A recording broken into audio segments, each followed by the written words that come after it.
Story 1. Deaf people can do anything hearing people can do except hear. I was born deaf. I thought I was completely different from everyone else, living in two distinct worlds. But then I encountered this quote, and it inspired me to persist in achieving my goals with determination. Push through and pursue your path. Story 2. I imagine one of the reasons people cling to their hates so stubbornly is because they sense once hate is gone, they will be forced to deal with pain. James Baldwin.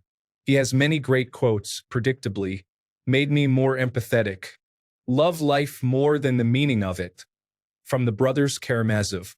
I think this could be helpful for a lot of middle and high schoolers. Story 3. Comparison is the thief of joy. That one explains itself. It helps me remember to be grateful for the things I have in life and not to compare my story to someone else's. Story 4. 2 quotes from Marcus Aurelius. Everything we hear is an opinion, not a fact. Everything we see is a perspective, not the truth. This helped me a lot to be able to stand back and contemplate any argument more objectively, helping me grow as a lawyer. If you are distressed by anything external, the pain is not due to the thing itself but to your estimate of it. And this you have the power to revoke at any moment. This always helps me to just accept that things happen to me that are outside my own control. Story 5. I saw the quote, "How wonderful it is to be alive. Please forgive me for forgetting," in a blog, and it changed my life. It made me realize I've spent too much time not appreciating life, and I will only regret that. Story 6. People don't have to like you. People don't have to love you. People don't even have to respect you. But when you look in the mirror, you had better love what you see. Story 7. There was one line that my wife said to me this year that changed my outlook. I work in a technical position, but the pay is not great. I get paid to work from 8 a.m. to 4 p.m., but would regularly stay until 5:30 to 6:30 to make sure whatever I was working on was done. This is fairly common in the office. My wife just flat out asked me why I stayed at work so late. I said it was to make sure the projects were finished on time. She said, "But you don't get paid unpaid overtime money." I thought, she's right. I don't get paid enough to donate my valuable time to a multimillion-dollar company that doesn't believe in sharing the love. Now I leave at about 4:15. Everybody looks at me. Well, let them. Story 8. There is a fine line between self-confidence and arrogance. The more you show off, the more others will celebrate in your misfortunes, said Dominic Tuzzo. He was my boss when I was 25. I had just started my career, and I was really good at what I did. Within 5 months, I started to learn the technology at an enormous pace. I wasn't rude, but I was talking badly about someone else who had an ego. This has stuck with me throughout my career about being modest and praising others for their good and hard work. Story 9. There are already a bunch of replies, so this will probably just get buried, but we are what we repeatedly do. Aristotle. To me, there is no greater quote. This is the true essence of humans. Everything we do over and over is what we are. There is no greater truth. If we study, we become smart. If we practice a skill, we become better at it. If we are lazy all the time, then we are just that, very lazy. If we eat lots of food, we are overweight. If we work out consistently, we are more fit. Muscles follow this. Brains follow this. Fat storage follows this. Everything about a person follows this principle. Everything. It reminds me to keep at it. If I want to change, it is going to take time.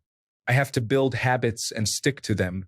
Otherwise, I am building habits that have no purpose. Bad habits, someone might call them. Ones that change me into a different person than the one I want to be. Story 10. To love at all is to be vulnerable. Love anything, and your heart will be wrung and possibly broken. If you want to make sure of keeping it intact, you must give it to no one, not even an animal. Wrap it carefully around with hobbies and little luxuries. Avoid all entanglements. Lock it up safe in the casket or coffin of your selfishness. But in that casket, safe, dark, motionless, airless, it will change. It will not be broken. It will become unbreakable, impenetrable, irredeemable. To love is to be vulnerable. C.S. Lewis. Story 11. Talk less, say more, and when you make a promise, keep it. I thought this was cheesy when I was younger, but the code of the West is relatively common where I grew up, and I appreciate it more now. Story 12. I don't have to, I get to. Regarding running errands, keeping medical appointments, or just getting things done. Some folks would love to have the ability and mobility to get things done. Story 13. My mother told me, if you love something, let it go. If it comes back, it was yours. If it doesn't, it never was. That's something I think about a lot. Story 14. One quote that changed my life is, you miss 100% of the shots you don't take. Pushed me to take risks and embrace opportunities instead of holding back. This mindset shift has led to many new experiences and successes I wouldn't have achieved otherwise. Story 15. Angel. Well, I guess I kind of worked it out. If there's no great glorious end to all this, if nothing we do matters, then all that matters is what we do. Because that's all there is. What we do. Now, today, I fought for so long, for redemption, for a reward, and finally just to beat the other guy, but I never got it.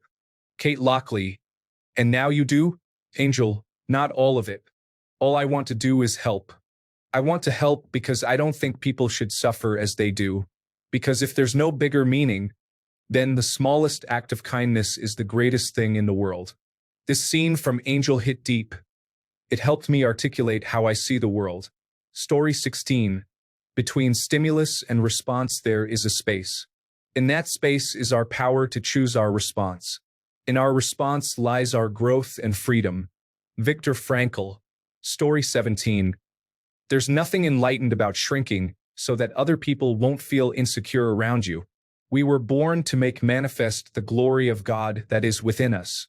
It's not just in some of us, it's in everyone. And as we let our own light shine, we consciously give other people permission to do the same. Nelson Mandela. Story 18. You are not for everyone, and that's okay. It is what it is. Me with depression. If you can't do the time, don't do the crime. It really is that simple. Family isn't an excuse for poor behavior. I cut them out for over 10 years now. Story 19. Good things come when you don't look for them. That's how my partner Addie came into my life.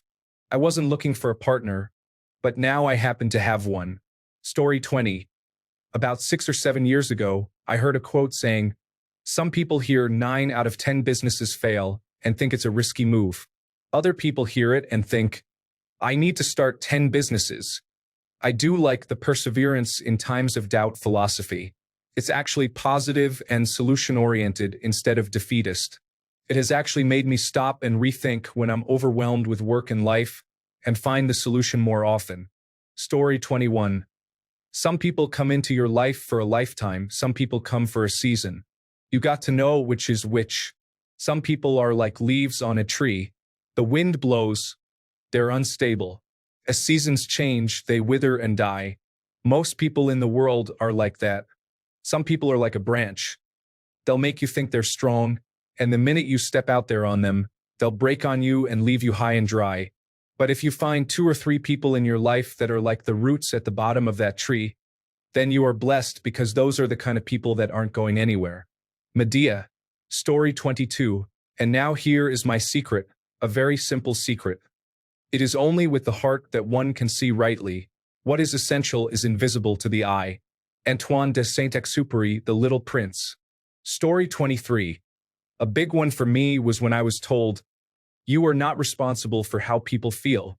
This is the essence of Eleanor Roosevelt's famous quote, no one can make you feel inferior without your consent. But I never really understood what that meant when I heard it in Princess Diaries until I learned years later that I do not cause other people's emotions. The whole you make me feel guilt trip? No, we in therapy now know to reword that as I feel under. Emotions are like reactions. We don't control others' reactions, and we are responsible for our own. That shift in perspective was key to beginning my journey of recovery from severe depression, suicidal ideation, self-harm, and severe eating disorders. And my taste in men has greatly improved since I no longer tolerate any disrespect. Story 24. Life is only as meaningful as you fool yourself into thinking it is. I saw it carved into the wood on a bird-watching stand when I was around 12 and have never forgotten it. It's from the movie Stuck in Love. I mostly use it as a reminder not to be so hard on myself. Story 25. If we are troubled by any external thing, it is not the thing itself which troubles us but merely our estimation of it, and this we are free to revoke at any time. Marcus Aurelius. Story 26. Desire can be compared to fire. If we grasp fire, what happens? Does it lead to happiness? If we say, "Oh, look at that beautiful fire. Look at the beautiful colors. I love red and orange. They're my favorite colors," and then grasp it, we would find a certain amount of suffering entering the body. And then if we were to contemplate the cause of that suffering, we would discover it was the result of having grasped that fire.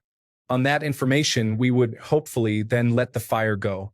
Once we let fire go, then we know that it is something not to be attached to. This does not mean we have to hate it or put it out. We can enjoy fire, can't we? It is nice having a fire, it keeps the room warm, but we do not have to burn ourselves in it. Ajahn Sumedho. Story 27. God does not listen to your prayers. God does not watch what you do. For if God were to listen, it would be with God's ears, and all that was said and will be said would be known to him. If God were to watch, it would be with God's vision, and all that is, and will be seen. For you to have free will, God must ignore you, for God must be God and you must be you. It just seemed to turn a light bulb on in my head. I save my hope and prayers now for a really good jelly donut. Story 28. It's not that we really become adults, we just can't afford to stay children anymore. This quote comes from an anime called Miss Kobayashi's Dragon Maid. It's a pretty fun slice of life, and this is said by the main character explaining life stuff to her dragon friend/maid. I don't remember the specifics much, but I do remember this quote. I watched the show as I was beginning college and had recently finished high school. At the time, I didn't feel like an adult, still don't, and I was getting very insecure about that. Thinking something was wrong with me, that I was inherently childish, and these thoughts had begun to spiral a bit. Despite being a rather throwaway line to many, I legitimately had to pause the show and walk for a bit. It honestly recontextualized a lot for me, and it got me to tell my mother about it and ask if she thought the same. Turns out she did, and that made things so much easier for me. I'm not a lost cause. Growing up is just a very, very weird feeling. This quote just so happened to be just what I needed to hear at the time I needed to hear it. It honestly helped me a lot. Story 29. May your heart remain breakable, but never by the same hand twice. And even louder. Without your past, you could never have arrived so wondrously and brutally, by design or some violent, exquisite happenstance here. Story 30. If you feel like you hate everyone, eat. If you feel everyone hates you, sleep. If you feel like you hate yourself, shower. If you feel overwhelmed by your thoughts, write them down. If you feel stuck in the past, plan for the future.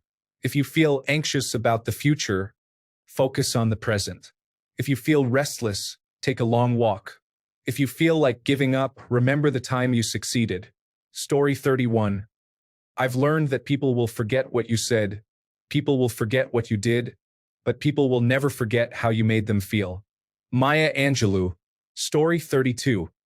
Imagine you are on your deathbed, and standing around your bed are the ghosts of your unfulfilled potential. The ghosts of the ideas you never acted on, the ghosts of the talents you never used, and they are standing around your bed, angry, disappointed, and upset. They say, "We came to you because you could have brought us to life, and now we have to go to the grave together."